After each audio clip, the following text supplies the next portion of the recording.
Assalamualaikum warahmatullahi wabarakatuh, sahabat semua. Kali ini saya berada di kebun jeruknya Pak Suswanto, Desa Torongrejo, Kecamatan Junrejo, Kota Batu. Nah, di belakang saya ini tanaman jeruk siam, umurnya sekitar 3 tahun. Umur 3 tahun dan menarik sekali ya. Kita perhatikan di sini banyak sekali tiang dari bambu yang dipasang pada jeruknya, dan ini adalah salah satu cara termudah dan menurut saya ini terbaik untuk menyangga buah jeruk. Oke, mungkin ada yang penasaran bagaimana cara memasangnya ini, karena banyak sekali pertanyaan dan permintaan untuk dibuatkan tutorialnya tentang bagaimana cara memasang penyangga jeruk ini. Oke, di sini kebetulan ada Pak Suswanto, pemilik kebunnya. Kita akan praktek bersama. Oke sahabat semua, ini ada Pak Suswanto. Kita kenalan dulu. Assalamualaikum, selamat siang Pak Suswanto. Waalaikumsalam, selamat siang. Ini Pak Suswanto sedang apa ini Pak? Ini mau nali ini kebun jeruk saya ini supaya untuk dibuatkan penyangga supaya enggak patah itu Pak.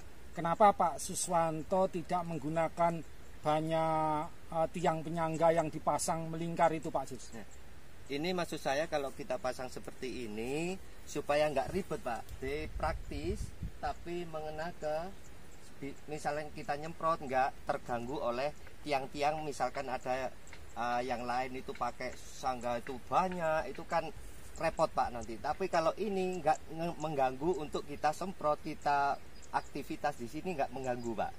Gitu. Oke sahabat semua, jadi ini penjelasan Pak Suswanto. Banyak keuntungan ketika kita memasang penyangga ini hanya satu, seperti cara yang dilakukan Pak Suswanto. Yang pertama tadi jelas kita lebih hemat ya, lebih hemat dan lebih cepat. Dan yang kedua ternyata ada pertimbangan lain, karena dengan pemasangan hanya satu batang bambu ini memudahkan untuk penyemprotan, jadi tidak mengganggu aktivitas kebun pada saat penyemprotan. Oke Pak Sus, saya mau tanya, ini panjangnya berapa Pak? Ini sekitar 2,5-3 meter.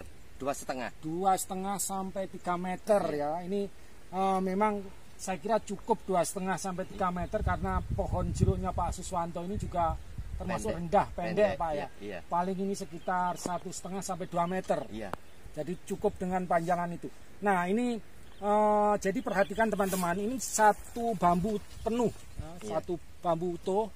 Kemudian ini dipasang tali. Kenapa talinya seperti ini Pak?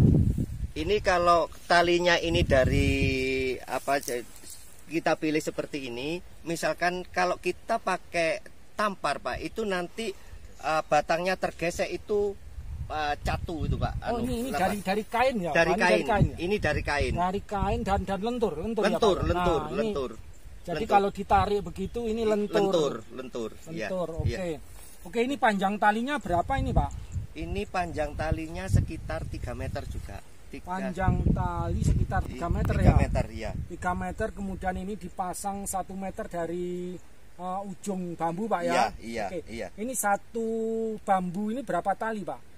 Ini saya beri 6 tali ya. Tali. Jadi 6 tali, satu bambu 6 tali, diikat di atas sekitar 1 meter dari ujung bambu Pak ya? Iya. Oke Pak Suswanto, coba kita mau praktek, mungkin teman-teman pengen tahu bagaimana cara memasangnya di pohon Pak Sus. Oke. Seperti ini. Jadi sahabat sekalian, ini mungkin yang tidak tahu, diperkirakan ini digali ya, ternyata tidak digali. Jadi dimasukkan di tengah-tengah dekat batang, menempel batang langsung. Selanjutnya diikat ya, cukup diikat dengan batang utamanya. Oke ya, jadi memang perlu teman ya, yang satunya memegang bambunya, kemudian yang satu mengikat.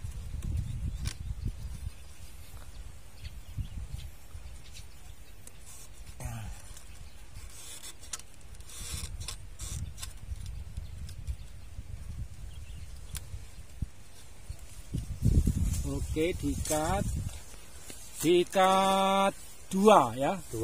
Dua ya. Kalau teman-teman mungkin pohonnya atau batangnya lebih tinggi ya, semakin banyak ikatan dengan batang utamanya semakin kuat.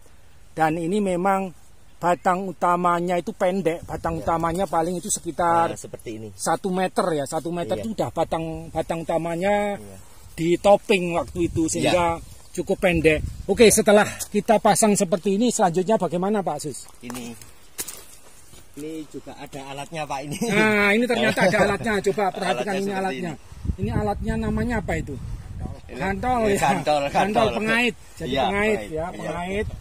Nah, ini pengait ini coba kita lihat seperti apa penggunaannya. Nggak bisa ini. Nah, ini jadi fungsinya ini. Karena jaraknya jauh, panjang, makanya dengan alat ini tadi gantol istilahnya, kalau di Jawa istilahnya gantolan ya, pengait ya. Nah, coba mengikatnya juga tidak sembarangan di sembarang tempat ya. Ini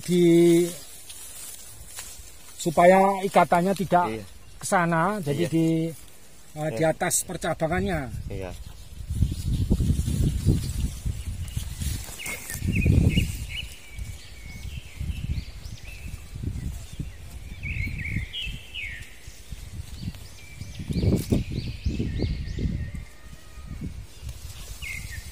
Nah, ini kedua ini.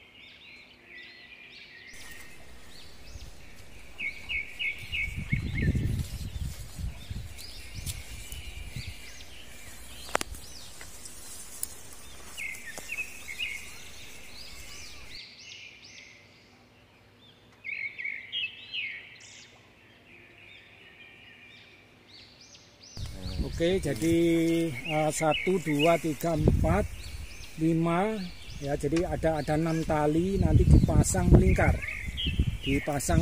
Sebetulnya jumlah talinya itu harus disesuaikan dengan jumlah cabangnya. Ya, kalau cabangnya semakin banyak, tentunya jumlah talinya semakin banyak dan seterusnya.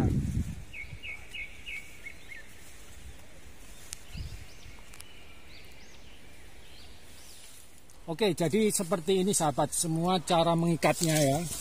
Nah, cara mengikatnya seperti ini. Nah, ini tidak boleh rapat begini. Ya, tidak boleh rapat begini. Kalau rapat begini ini nanti mencekik ya, mencekik cabangnya, sehingga mengikatnya itu harus longgar ya. Jadi ikatnya longgar seperti ini.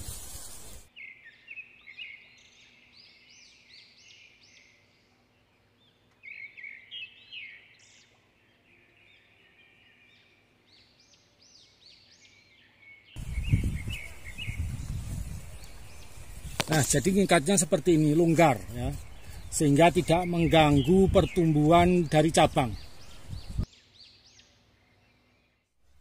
Jadi ini sahabat semua, ini hanya ada 2 tali ya, 1 tali, 2 tali. Kenapa hanya 2 tali? Karena batang utamanya kan pendek.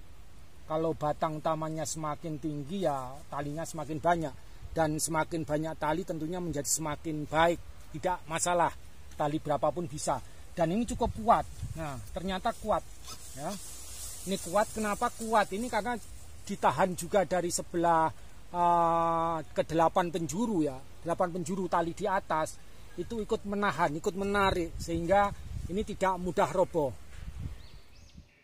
Oke sahabat semua, jadi sudah selesai ya, waktunya cuman sekitar 5 menit. Jadi 5 menit bisa selesai, jadi cukup singkat dan ini praktis. Nah, ini mudah-mudahan nanti bisa juga diterapkan di tempat-tempat lain. Saya kira mungkin itu Pak Sus ya. Mudah-mudahan ilmu dari Pak Suswanto bermanfaat dan menjadi amal bagi Pak Suswanto. Oke, terima kasih. Semoga sukses Pak Sus. Semakin sukses. Terima kasih. Amin. Terima kasih.